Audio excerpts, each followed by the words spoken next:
好，我是小友。今天又是一个大风蓝天，周边找了很多地方都没有什么水坑，因为有的话，一个浪就打进来了，没办法攀。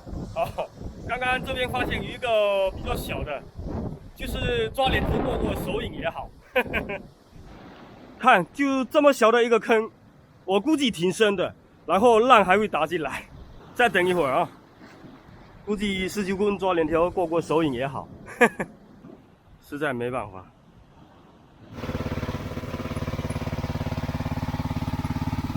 开抽了，这也是与海水赛跑，嘿嘿，别打进来哦。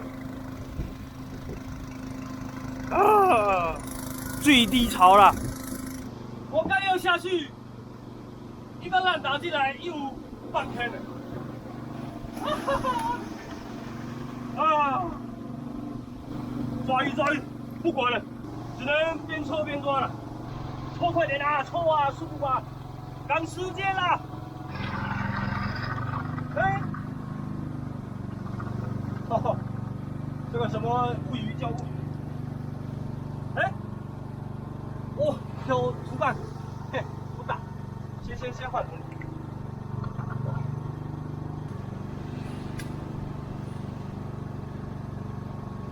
啥都没有，好像。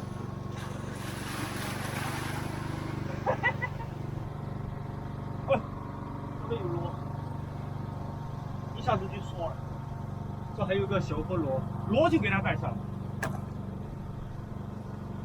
还有一条小19公，苗都是鱼苗。哇，这里面有个洞。哎，这有一个。哇，缩得这么快。酒螺，这个也叫响螺。这里面有一个分螺，看到了。哎，这，看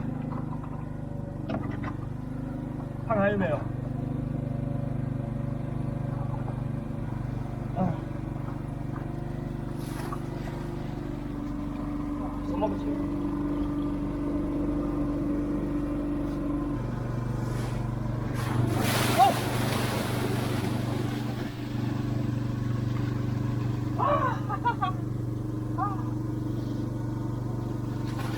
还好我机灵，你看，肚子就湿了这么一点点。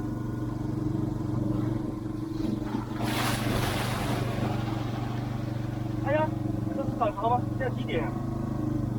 哦，涨潮的迹象，每一个浪都能打起来，都是涨潮的迹象，没办法了，哼，就这样。好了，这条也给它换了，不要，没了，这就一个坑捡了4个螺。啊，关机，浪费油。啊，现在很狼狈的回家了。今天收获确实，别说浪费油钱哈，这个没法算的。像今天这种坑，它是属于退潮之后，它跟潮水也比较接近，涨得也特别快，就是已经退到最低潮的位置，它马上涨就可以马上打进来了这种。而且今天风浪又特别大。